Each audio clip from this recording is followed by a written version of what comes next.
പവിത്രത്തിൻ്റെ ഒരു അപ്കമിങ് എപ്പിസോഡിലേക്ക് എല്ലാവർക്കും സ്വാഗതം. രമ്യയെ ആക്രമിക്കാൻ ശ്രമിച്ചു എന്നുള്ള കേസിൽ വിക്രമിനെ പോലീസ് അറസ്റ്റ് ചെയ്ത് കൊണ്ടുപോവുകയാണ്. ഇതെല്ലാം കണ്ട് നമ്മുടെ മാഷ് നല്ല സങ്കടപ്പെട്ട് നിൽക്കുകയാണ്.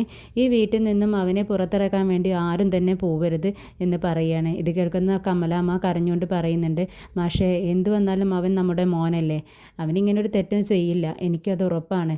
മാഷ് ഒന്ന് ചെല്ലേ, ഒന്ന് സ്റ്റേഷനിൽ പോയിട്ട് എന്താ കാര്യങ്ങളൊക്കെ ഒന്ന് അന്വേഷിച്ചിട്ട് വാ എന്ന് പറയുമ്പോൾ മാഷ് പറയുന്നുണ്ട്, കമല നീ ഇനിയും പഠിച്ചില്ലേ, നീ നിൻ്റെ മകനെ അന്ധമായി അങ്ങ് വിശ്വസിച്ചിരിക്കുകയാണ്. ഇനി ഇതിലും വലിയൊരു തെളിവ് എന്താണുള്ളത്? എന്ത് തെറ്റ് ചെയ്താലും നീ അവനെ ന്യായീകരിക്കത്തേ ഉള്ളൂ. ഇനിയെങ്കിലും നീ ഒന്ന് പഠിക്ക്. നിൻ്റെ മകനെ അത്ര നല്ലവനൊന്നുമല്ല. പിന്നെ ഇനി ഞാൻ എങ്ങനെയാണ് മറ്റുള്ളവരുടെ മുഖത്ത് നോക്കുക? എൻ്റെ ഫ്രണ്ട്സിൻ്റെ മുഖത്തൊക്കെ ഞാൻ ഇനി എങ്ങനെ നോക്കും എന്നൊക്കെ അങ്ങനെ പറയുക കേട്ടോ. മാഷിന് നല്ല വിഷമമുണ്ട്. ഇത് കേൾക്കുന്ന വേദ പറയുന്നുണ്ട്, മാഷെ വിഷമിക്കണ്ട, വിക്രം അങ്ങനെ ഒരു തെറ്റും ചെയ്യത്തില്ല, ഇതെനിക്ക് ഉറപ്പാണ്. എന്താണെന്നറിയോ, ഒരു അച്ഛനോട് ഒരിക്കലും പറയാൻ പാടില്ല, ഒരു മകൾ പറയാൻ പാടില്ലാത്തൊരു കാര്യമാണ് ഞാനിപ്പോൾ പറയാൻ പോകുന്നത്. വിക്രമിന് ഇഷ്ടമില്ലാതെയാണ് എൻ്റെ കഴുത്തിൽ താലി കെട്ടിയതെങ്കിലും ഞാൻ അവൻ്റെ ഭാര്യയാണ്. അങ്ങനെ ഞാൻ ഉറങ്ങുന്നത് അവൻ്റെ റൂമിലാണ്. പക്ഷേ ഒരു നോട്ടം കൊണ്ട് പോലും വിക്രം ഇതുവരെ എന്നെ അപമാനിച്ചിട്ടില്ല. എന്ത് കേൾക്കുമ്പോൾ മാഷ് പറയുന്നുണ്ട്, ഇതൊന്നും എനിക്കറിയേണ്ട കാര്യമില്ല എന്ന് പറയാണ്. അപ്പോൾ വീണ്ടും വേദ പറയുന്നുണ്ട്, എനിക്കറിയാം ഇതൊന്നും ഒരു അച്ഛനോട് പറയാൻ പറ്റാത്ത കാര്യങ്ങളാണ്, പക്ഷേ ഇപ്പോൾ ഞാൻ പറയേണ്ട ഒരു സാഹചര്യം വന്നതുകൊണ്ടാണ് ഞാൻ പറയുന്നത്. ഒരു ഭാര്യയായ എന്നെ ഇത്രമാത്രം കെയർ ചെയ്യുന്നുണ്ടെങ്കിൽ പക്ഷേ മറ്റൊരു സ്ത്രീയോടും വിക്രം അങ്ങനെ പെരുമാറത്തില്ല. ഞാൻ ആ റൂമിൽ കിടക്കുമ്പോഴേ ഒരു അച്ഛനും ഒരമ്മയും എൻ്റെ കൂടെ ഉണ്ട് എന്നുള്ള ഒരു കെയറിങ് ആണ് എനിക്ക്, ഒരു സേഫ്റ്റിയാണ് എനിക്ക് ഫീൽ ചെയ്യുന്നത്. അത്രയും ഒരു വിശ്വാസം എനിക്ക് വിക്രമിനോടുണ്ട്.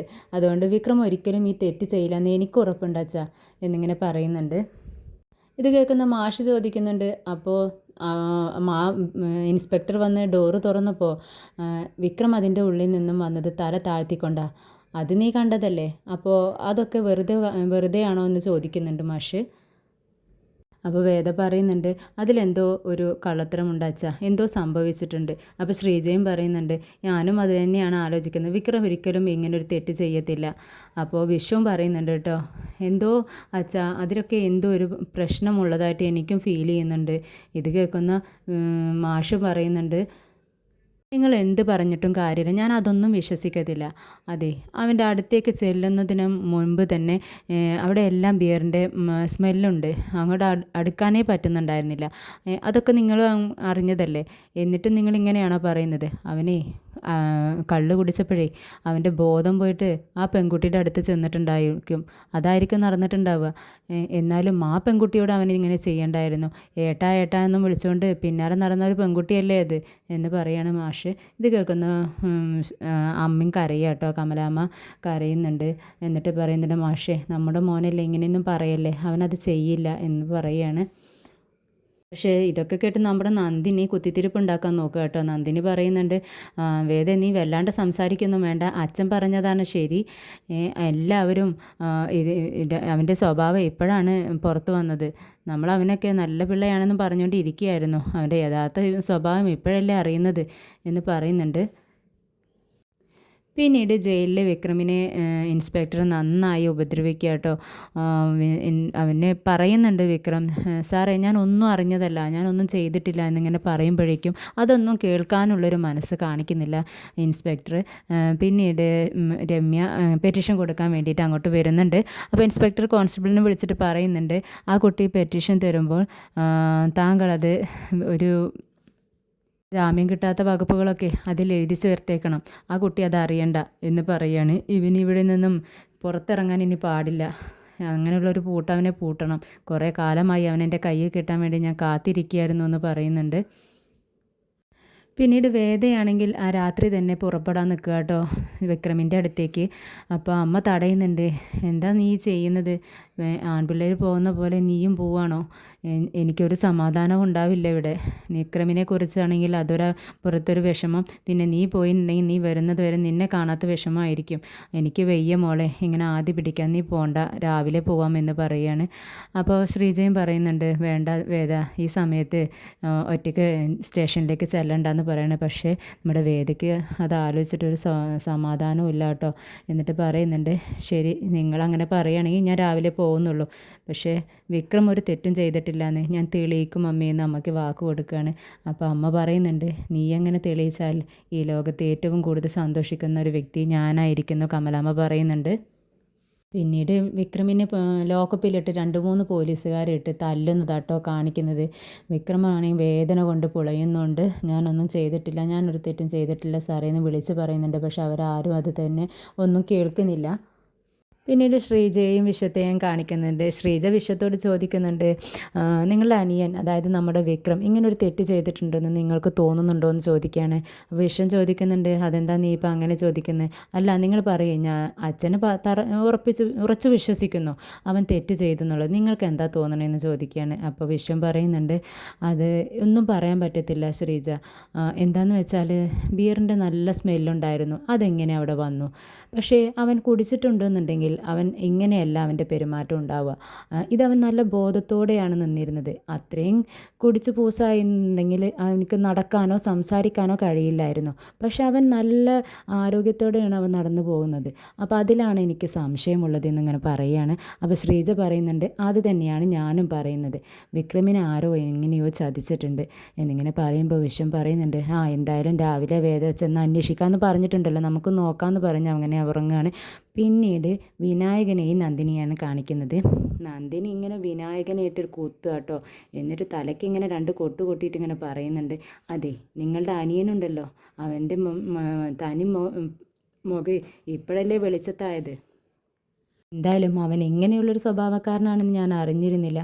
നിങ്ങൾ അറിഞ്ഞില്ലേ എന്നിങ്ങനെ പറയുമ്പോൾ വിനായകൻ പറയുന്നുണ്ട്, ഞാനെല്ലാം അറിഞ്ഞു, പക്ഷേ അവൻ അങ്ങനെ ചെയ്യില്ല, അവൻ എൻ്റെ അനിയനാ, അതിന് എനിക്ക് ഒരു വിശ്വാസക്കുറവുമില്ല. നീ എന്ത് പറഞ്ഞാലും ഞാനതൊന്നും വിശ്വസിക്കത്തില്ല. അവൻ അങ്ങനൊരു സ്വഭാവം ഉണ്ടായിരുന്നെങ്കിലേ എത്രയും നാളായി വേദ ഇവിടെ താമസിക്കുന്നു, അവൻ്റെ റൂമിലല്ലേ കിടക്കുന്നത്, എന്നിട്ടും അവൾക്ക് ഇതുവരെ ഒരു അപമാനവും അവനുണ്ടാക്കിയിട്ടില്ലല്ലോ എന്നിങ്ങനെ ചോദിക്കുമ്പോൾ നന്ദിനിക്ക് ദേഷ്യം വരും കേട്ടോ. വേദയും വിക്രമിനെയും സപ്പോർട്ട് ചെയ്തിട്ടാണല്ലോ വിനായകൻ സംസാരിക്കുന്നത്. അതവൾക്ക് തീരെ ഇഷ്ടപ്പെടുന്നില്ല. അപ്പോൾ അവൾ വല്ലാണ്ട് വഴക്ക് പറയുകയാണ്. വീണ്ടും വിനായകൻ്റെ മണ്ടക്കിട്ട് കൊട്ടുന്നൊക്കെ ഉണ്ട്. നിങ്ങൾ എന്താ പറഞ്ഞ് അവൻ നല്ലതാണ് അവളും നല്ലതാണെന്നോ? അപ്പോൾ ഞാൻ പറഞ്ഞതായോ തെറ്റ്? നാട്ടുകാരെല്ലാം കണ്ടതാ. നിങ്ങൾ എവിടെയായിരുന്നു ആ സമയത്ത്? അതുകൊണ്ടാണ് നിങ്ങൾ വിശ്വസിക്കാത്തത് എന്നൊക്കെ അങ്ങനെ പറയുമ്പോഴേക്കും വിനായകൻ മനസ്സിൽ വിചാരിക്കും, എങ്ങനെയാണ് ഇവളുടെ ഈ ഒരു ഭ്രാന്ത് പറച്ചിൽ നിർത്തുന്നത്? മനുഷ്യന് കിടന്നുറങ്ങണമല്ലോ എന്നിങ്ങനെ മനസ്സിൽ വിചാരിച്ചിട്ട് പെട്ടെന്ന് വിനായകൻ പറയും, അതെ മറ്റുള്ളവരെ കുറിച്ച് ഇങ്ങനെ കുശുമ്പും കുന്നായ്മയൊക്കെ ഇങ്ങനെ മനസ്സിൽ വിചാരിക്കുന്നവർക്കും പറയുന്നവർക്കും കണ്ണിൻ്റെ താഴെയുണ്ടല്ലോ ബ്ലാക്ക് കളർ വരുന്നത് ഞാൻ ഇന്ന് യൂട്യൂബിൽ നോക്കിയപ്പോൾ കണ്ടു എന്നിങ്ങനെ പറയുകയാണ്.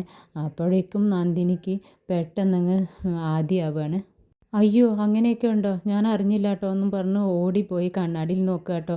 എന്നിട്ട് അവൾ വീണ്ടും വീണ്ടും 2 കണ്ണിലും ഇങ്ങനെ നോക്കിക്കൊണ്ട് പറയും, ഓ ഏട്ടൻ പറഞ്ഞത് ശരിയാണ്, കുറച്ചൊരു ബ്ലാക്ക് കളർ ഉണ്ട് അല്ലേ, എന്നാലേ ഞാൻ വേഗം പോയി കിടന്നുറങ്ങട്ടെ പറഞ്ഞിട്ട് കിടന്നുറങ്ങാൻ പോവാണ്. അപ്പോൾ വിനായകൻ മനസ്സിൽ വിചാരിക്കും, ഇന്ന് ഞാൻ രക്ഷപ്പെട്ടു, ഇനി അവളങ്ങ് ഉറങ്ങിയാൽ മതിയായിരുന്നു എന്നും പറഞ്ഞുകൊണ്ട് വിനായകനും പോയി കിടന്നുറങ്ങുകയാണ്. പിറ്റേന്ന് രാവിലെ തന്നെ നമ്മുടെ വേദ റെഡിയായി സ്റ്റേഷനിലേക്ക് പോകാൻ വേണ്ടി പേഴ്സും ഫോണും എല്ലാം എടുത്ത് റെഡിയായി നിൽക്കുകയാണ്. അപ്പോഴേക്കും കമലാമ്മയും മാഷും എല്ലാവരും അവിടെ ഉണ്ട് കേട്ടോ. മാഷ് വന്നിട്ട് കമലെ ഒരു ഗ്ലാസ് ചായ എടുക്കുക എന്നൊക്കെ പറഞ്ഞ് ചായ കൊടുക്കാൻ വേണ്ടി നിൽക്കുകയാണ് കമലാമ്മ. അപ്പോഴേക്കും വിശ്വം പുറത്തു നിന്ന് ഓടി വരുന്നുണ്ട്. അച്ഛാ കണ്ടോ ഇന്നത്തെ പത്രത്തിലേ ഇന്നലെ വിക്രമിന് ഉണ്ടായ കാര്യങ്ങളൊക്കെ ഉണ്ടല്ലോ, അതെല്ലാം ഇന്നത്തെ പത്രത്തിലുണ്ട് അച്ഛാ എന്നും പറഞ്ഞുകൊണ്ട് ഓടി വന്ന് ആ മാഷിൻ്റെ കയ്യിൽ പത്രം കൊടുക്കുകയാണ്. മാഷ് അത് വാങ്ങിച്ച് നോക്കുന്നുണ്ട്. എന്നിട്ട് അങ്ങ് വലിച്ചെറിയുക കേട്ടോ. എന്നിട്ട് കമലയോട് പറയുന്നുണ്ട്, കമല ഇപ്പോൾ എല്ലാവർക്കും സമാധാനമായല്ലോ, എനിക്ക് കുറച്ചൊരു അഭിമാനം ഉണ്ടായിരുന്നു, ഇനി അതും പോയി. ഇനി ഞാൻ എങ്ങനെയാണ് എൻ്റെ ഫ്രണ്ട്സിൻ്റെയും മറ്റുള്ളവരുടെ ഈ നാട്ടുകാരുടെ മുന്നിൽ തലയുയർത്തി പിടിച്ച് നടക്കുന്നത്? അവരുടെ മുഖത്തൊക്കെ ഞാൻ ഇനി എങ്ങനെയാണ് നോക്കുന്നത്? ഇനി എന്ത് വന്നാലും ശരി, അവൻ ജയിലിലായാലും ശരി, അതൊന്നും പുറത്ത് വന്നാലും ശരി, അവൻ ഈ വീട്ടിൽ ഇനി ഉണ്ടാവില്ല. എനിക്കങ്ങനെ ഒരു മകനില്ല. അവന് ഞാനൊരു അച്ഛനും അല്ല, അവൻ എൻ്റെ മകനും അല്ല എന്നിങ്ങനെ പറയുകയാണ് മാഷ്. അപ്പോഴേക്കും കമലാമ്മ മാഷേ എന്നിങ്ങനെ വായ്പൊത്തിക്കൊണ്ട് വിളിക്കുക കേട്ടോ.